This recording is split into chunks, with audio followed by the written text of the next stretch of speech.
감사합니다. 예수 이름으로 간절히 기도드렸습니다. 아멘. 이 제사장들과 이 성전 맡은 자와 사두개인들이 베드로와 요한을 이틀 동안 잡아놨습니다. 잡은 이유는 베드로와 요한이 안진병을 일으켰습니다. 그 안진병을 일으키자 사람들이 막 몰리기 시작했습니다. 그걸 몰린 사람 앞에서 예수 안에서 죽은 자의 부활이 있다고 복음을 전했습니다. 복음을 전했기 때문에 핍박이 왔습니다. 복음을 전하자 감옥에 잡히게 되었습니다. 베드로와 요한이 선행을 해서 핍박이 오지 않았습니다. 구제를 해서 핍박이 오지 않았습니다. 복음을 증거하니까 핍박이 온 것입니다. 복음을 증거하면 사탄은 그 복음을 저항합니다. 그 이유는 모든 민족이 복음이 증거되면 끝이 오는 것을 사탄은 압니다. 천국 복음이 모든 민족에 증거되면 끝이 온다라는 것을 사탄은 압니다. 그러니까 사탄의 마지막 날이 복음의 속도와 비례되기에 사탄은 천국 복음을 저항합니다. 자기가 얼마 남지 않는 것을 사탄은 압니다. 그렇게 사탄이 본인이 마지막 날이 얼마 남지 않은 것을 알기에 그렇기 때문에 사탄은 이 복음을 저항하게 됩니다. 막게 됩니다. 여러분, 기독교의 핵심이 무엇입니까? 인간이 죄를 지었다. 그 죄 때문에 인간은 하나님과 관계가 끊어졌다. 그러나 예수님께서 오셔서 우리 대신 십자가에서 죽으시고 부활하시고 정말 하나님과 화목하게 하셨다. 예수님을 믿으면 우리의 죄가 사하여지고 하나님과 화목하게 된다. 다른 이로서는 하나님과 화목하게 할 수 없다. 오직 예수님만이 하나님과 화목하게 하시는 분이시다. 예수님만 진리다. 화목하기 위해서는 예수님만 필요하다. 이것이 진리입니다. 그러나 사탄은 이 진리를 전하면 사탄은 저항합니다. 누가복음 12장 51절에서 53절에 보면 이런 말씀이 있습니다. 내가 세상에 화평을 주려고 온 줄 아느냐? 내가 너에게 이르노니 아니라 도리어 분쟁하게 하려 함이로다. 이후로부터는 한 집에 5사람이 있어 분쟁하되 셋이 둘과 둘이 셋과 하리니 아버지 아들과 아들의 아버지와 어머니의 딸과 딸의 어머니와 시어머니와 며느리와 며느리가 시어머니와 분쟁하리라 하시니라 했을 때 성경은 복음을 증거하면 분쟁이 일어나게 된다. 복음을 증거하면 사탄은 역사한다. 복음을 증거하면 반드시 사탄은 저항한다라는 것을 우리에게 말해주고 있습니다. 그러나 이 천국 복음은 우리가 전해야 하는 것입니다. 사도행전 4장 12절에 보면 이런 말씀이 있습니다. 다른 이로서는 구원을 받을 수 없나니 천하 사람 중에 구원을 받을 만한 다른 이름을 우리에게 주신 일이 없음이라 하였다라 말씀하시면서 여러분, 다른 종교가 가장 싫어하는 말이 무엇입니까? 바로 이 말씀입니다. 천하 사람 중에 구원을 받을 만한 다른 이름을 우리에게 주신 일이 없다. 이 구절이 여러분, 다른 종교에서 가장 싫어하는 말입니다. 그러나 우리가 싫어하든 예수 그리스도 외에는 여러분 진리가 없다는 것을 우리는 믿어야 되는 것입니다. 여러분, 민수기를 보면요, 백성이 강야 속에서 하나님과 모세를 원망합니다. 그러자 이 하나님께서는 불뱀을 보내셔서 백성을 물게 하십니다. 백성들이 뱀에 물려서 죽고요, 또한 뱀에게 물린 자는 너무도 아파서 모세에게 우리가 잘못했다고 이야기합니다. 그러자 모세가 하나님께 기도를 합니다. 하나님께서 모세에게 응답하십니다. 하나님께서 모세에게 이렇게 말씀하십니다. 모세야, 불뱀을 만들어 장대 위에 매달리라고 합니다. 그리고 물린 자마다 그것을 보면 산다고 합니다. 여러분, 뱀에게 물렸습니다. 그런데 하나님은 불뱀을 만들어 장대 위에 매달으라고 하십니다. 그리고 그것을 쳐다보면 산다고 합니다. 여러분, 말이 안 되는 겁니다. 뱀에게 물린 사람에게 약을 먹으라고 하든지 아니면 주사를 맞으라고 하든지 어떤 그런 처방이 되어야 말이 되는데, 뱀에게 물린 자에게 장대를 쳐다보라고 합니다. 여러분, 장대를 쳐다보면 뭐가 됩니까? 말이 안 되는 것입니다. 말이 안 되는 방법을 하나님께서 제시하십니다. 그래서 여러분, 너무 중요한 것이 예수님이 이 민수기의 사건을 말씀하시면서 요한복음 3장 14절 15절의 말씀에 이런 말씀이 있습니다. 모세가 강야에서 뱀을 든 것 같이 인자도 들려야 하리니 이는 그를 믿는 자마다 영생을 얻게 하려 하심이라. 모세가 뱀을 든 것 같이, 그래서 뱀에게 물린 자들이 장대를 보면 살았던 것처럼 이 십자가는 말이 안 되는 말이다. 그러나 십자가에 달리신 예수님을 믿으면 구원을 받는다. 바로 말도 안 되는 말이지만 바로 이것이 진리라는 것을 예수님께서는 말씀하고 계시는 것입니다. 여러분, 기독교는 말도 안 되는 종교입니다. 하지만 기독교는 여러분 진리입니다. 그렇게 사람으로서는 이해할 수 없는, 말도 안 된다고 생각하는 이 복음을 증거하기 위해서는 여러분 바로 복음에 미련한 자가 되어야 되는 것입니다. 무슨 뜻이냐면 여러분 고린도전서 1장 20절에서 21절에 보면 이런 말씀이 있습니다. 지혜 있는 자가 어디 있느냐, 선비가 어디 있느냐, 이 세대의 변론가가 어디 있느냐. 하나님께서 이 세상의 지혜를 미련하게 하신 것이 아니냐. 하나님의 지혜에 있어서는 이 세상이 자기 지혜로 하나님을 알지 못하므로 하나님께서 전도에 미련한 것으로 믿는 자를 구원하시기를 기뻐하셨도다 말씀하시면서, 전도에 미련한 것으로 믿는 자들을 하나님은 전도를 통해서 하나님은 역사하신다는 것입니다. 여러분, 전도는 여러분 미련한 것입니다. 예수님만이 진리다, 말도 안 되는 소리처럼 들리지만 그 복음을 여러분 전해야 되는 것입니다. 미련하게 전도는 해야 하는 것입니다. 여러분, 미련하게 복음을 증거하기 위해서는 여러분 어떤 자가 되어야 됩니까?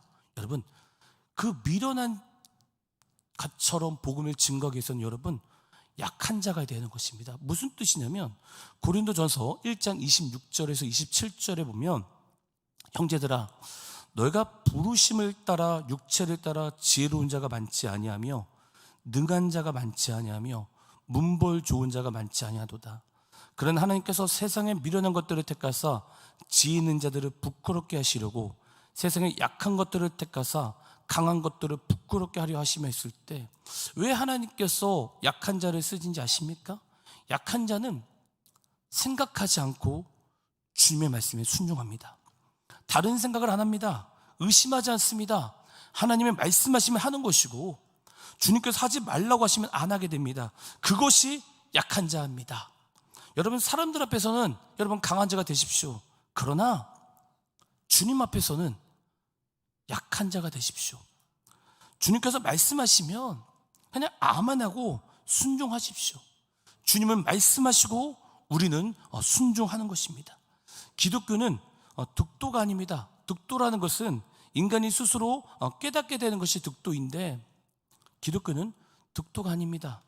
가르쳐 줘야 되는 것입니다. 전해야 되는 것입니다. 복음을 증거해야 되는 것입니다. 그 천국 복음 증거해야 되는 것입니다.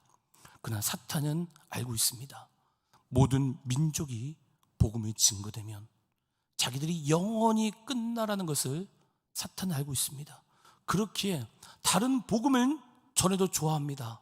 어떤 구제나 선행이나 어떤 것도 사탄은 막지 않습니다. 그러나 천국 복음을 증거하면 사탄은 어떻게 하든 그것을 막게 됩니다.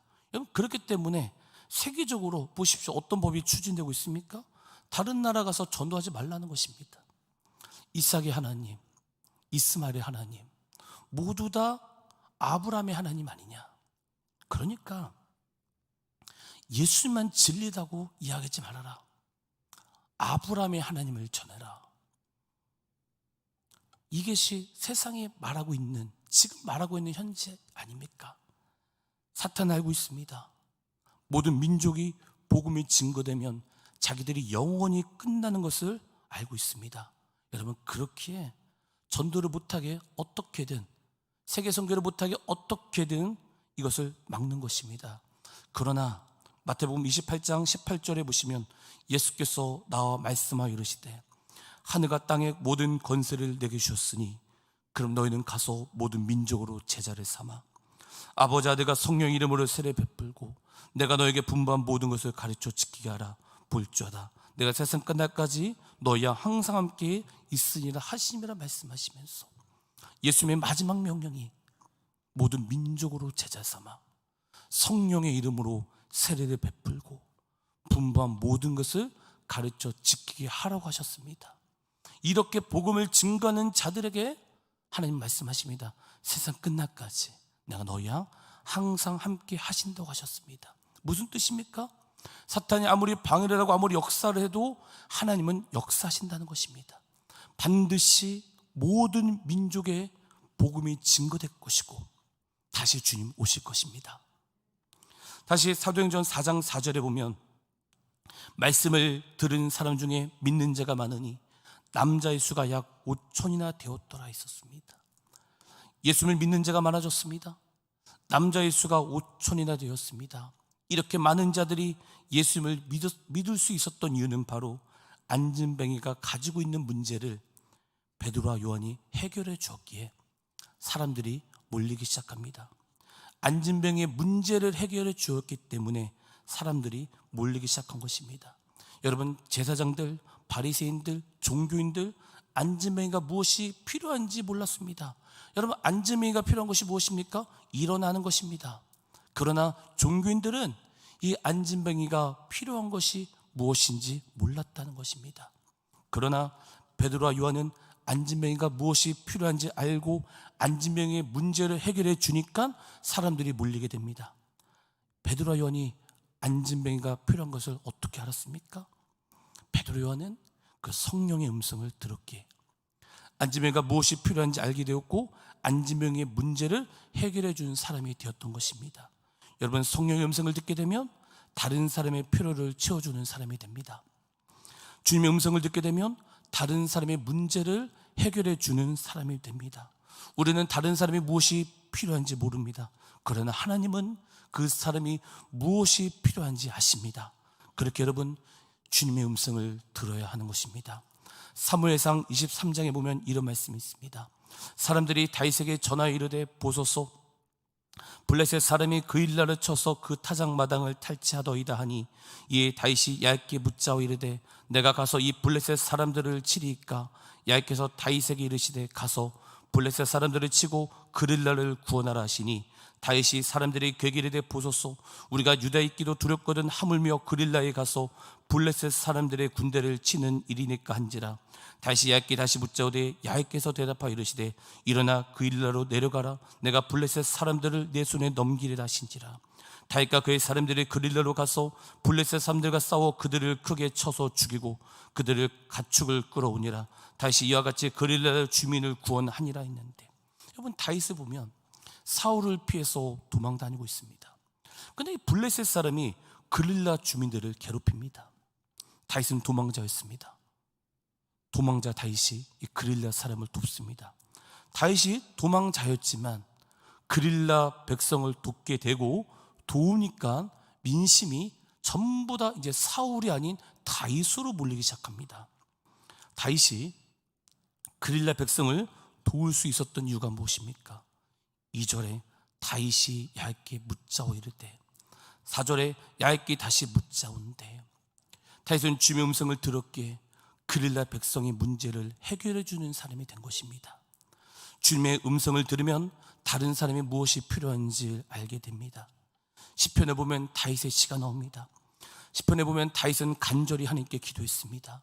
여러분, 간절히 기도했기에 하나님의 음성을 들었던 것입니다. 성령께서 우리가 간절히 기도할 때 우리를 민감하게 하십니다. 기도하면 성령께서 우리를 인도하십니다. 성령께서 민감성을 우리에게 주십니다. 부족한 것을 채워줄 수 있는 것은 기도하는 자만이 다른 사람을 채워줄 수가 있습니다. 여러분, 그렇게 기도의 불을 계속 타게 해야 되는 것입니다. 어떤 상황 속에서도 기도를 해야 되는 것입니다.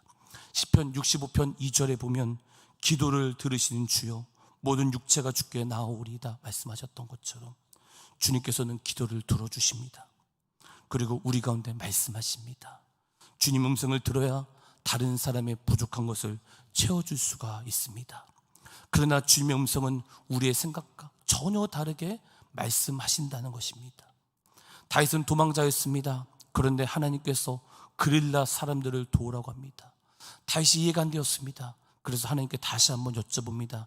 23장 4절에 보면 다윗이 야훼께 다시 묻자온데, 야훼께서 대답하여 이르시되 일어나 그릴라로 내려가라. 내가 블레셋 사람들을 내 손에 넘기니 하신지라 말씀하셨던 것처럼 다윗이 이해가 안 됩니다. 그래서 다시 하나님께 여쭤봅니다. 우리의 생각과 하나님의 생각은 전혀 다르십니다. 그러나 하나님의 음성을 듣고 순종할 때 다른 사람의 필요를 채워주게 되는 것입니다. 내 생각이 아닌 하나님의 음성을 듣고 순종할 때 다른 사람의 필요를 채워주게 되는 것입니다. 사도행전을 보면 종교인들은 안진뱅이가 필요한 것은 돈이라고 생각했을 것입니다. 그러나 안진뱅이가 필요한 것은 돈이 아니었습니다. 하지만 성령님은 베드로와 요한에게 말씀하십니다. 안진뱅이가 필요한 것은 돈이 아니다. 예수님이 필요하다는 것을 말씀해 주셨습니다. 여러분, 성령의 음성을 들으십시오. 성령의 음성을 듣고 순종해야 다른 사람의 필요를 채워줄 수 있는 것입니다. 성령의 음성을 듣고 순종하고 또한 복음을 전했던 베드로와 요한이 너무도 못마땅하니까 종교인들은 베드로와 요한을 잡아놨습니다. 그러나 몰랐던 사실이 하나 있었습니다. 그것은 기독교는 핍박을 당하면 더 부흥이 된다는 것입니다. 베드로와 요한을 가두었지만 그 천국 복음은 가둘 수 없다는 것입니다. 말씀을 들은 사람 중 남자만 5,000명이나 예수를 믿게 되었습니다. 말씀은 살아있게, 말씀은 능력이 있기 때문에, 복음은 살아있기 때문에 어느 누구도 그 복음을 막을 수가 없습니다. 사탄은 복음을 저항해도 그 복음을 막을 수가 없습니다. 여러분, 그렇게 복음을 전해야 되는 것입니다. 역사를 보면 기독교는 핍박을 당하면 당할수록 더 부흥이 되었습니다. 엄청난 핍박 속에서 중국교회 1억 5천에서 2억 명의 지하교회 성도들이 있다고 합니다. 핍박이 왔던 나라는 거의 다 부흥되었습니다. 종교인들이 베드로와 요한에게 무슨 건세로 이 일을 했는지 물어봅니다. 그러자 베드로가 담대하게 핍박을 당하면서 예수님의 이름을 선포합니다. 박해 앞에서도 담대하게 복음을 증거하게 됩니다. 그 이유는 베드로와 요한은 성령이 충만했기 때문이었습니다. 그 안에 복음이 있었기 때문입니다. 누가복음 21장 10절에서 15절에 보면 이런 말씀이 있습니다. 또 이르시되 민족이 민족을, 나라가 나라를 대적하여 일어나겠고 곳곳에 큰 지진과 기근과 전염병이겠고 또 무서운 일과 하늘로부터 큰 징조들이 있으리라. 이 모든 일 전에 내 이름으로 말미암아 너에게 손을 대어 박해하며 회당과 옥에 넘겨주며 임금들과 집권자들 앞에 끌어가려니와 이 일이 도리어 너에게 증거되리라. 그러면 너희는 변명할 것을 미리 궁리하지 않도록 명심하라. 내가 너희의 모든 대적에 능히 대항하거나 변박할 수 없는 구병과 지혜를 너에게 주리라. 마태복음 10장 19절에서 20절 말씀에 이런 말씀이 있습니다. 너희를 넘겨줄 때 어떻게 또는 무엇을 말할까 염려하지 말라. 그때 너에게 할 말을 주시리니 말은 이는 너희가 아니라 너희 속에 말씀하시니 곧 너희 아버지의 성령이시라 말씀하십니다. 기독교는 언제나 박해가 있었습니다. 하지만 우리 대한민국은 지금 박해가 없습니다. 하지만 영원히 없다고 생각하지 않습니다. 엄청난 박해, 핍박이 올 때는 우리가 너무 힘들고 괴로울 때가 있을 것입니다. 그러나 우리 안에 성령께서 우리를 도와주십니다. 여러분, 그렇기 때문에 늘 성령님과 교제를 해야 되는 것입니다. 늘 성령님과 늘 동행해야 되는 것입니다. 우리가 어떤 핍박과 순교가 온다 할지라도 성령님과 교제할 때 복음을 증거할 수 있는 것입니다. 우리의 머리로는 주님을 이해할 수 없습니다. 여러분, 그렇기에 주님 앞에서는 약한 자가 되십시오. 그래야 주님 말씀에 순종할 수 있습니다. 그리고 복음을 전할 때는 미련한 자가 되십시오. 하지만 미련한 자를 통해서 역사하시는 분이 바로 주님이십니다. 사탄이 저항을 해도 여러분 복음을 증거하십시오. 사탄이 저항을 해도 저 열방 모든 민족에 나갔던 선교사님들을 위해서 여러분 기도해 주십시오. 저항을 해도 복음을 막을 수가 없는 것입니다. 어떤 누가 뭐라고 할지라도 우리 안에 있는, 우리가 성령과 교제하고 성령과 동행하면 어떤 누가 무슨 말을 할지라도 내 마음에 있는 하나님을 향한 사랑을 어떤 누구도 여러분 끊어낼 수 없습니다. 말씀 하나만 읽고 마치도록 하겠습니다. 로마서 8장 35절에서 39절입니다. 누가 우리를 그리스도의 사랑에서 끊으리요? 환난이나 공고나 박해나 기근이나 적신이나 위험이나 칼이다. 기록된 바 우리가 종일 주를 위하여 죽임을 당하게 되며 도살 당할 양같이 여김을 받아내야 한가 같으니라. 그러나 이 모든 일에 우리를 사랑하신 이로 말미암아 우리가 넉넉히 이기느니라. 내가 확신하노니 사망이나 생명이나 천사들이나 권세자들이나 현재이나 장래이나 능력이나 높음이나 깊음이나 다른 어떤 피조물이라도 우리도 우리 주 그리스도 예수 안에 있는 하나님의 사랑에서 끊을 수 없으리라. 아멘. 기도하겠습니다. 하나님 감사합니다. 우리 머리로는 주님을 이해할 수 없습니다. 그런 하나님, 늘 주님의 음성을 듣게 하시고 또 복음을 순종할 수 있는 그런 자가 되게 하여 주시옵소서.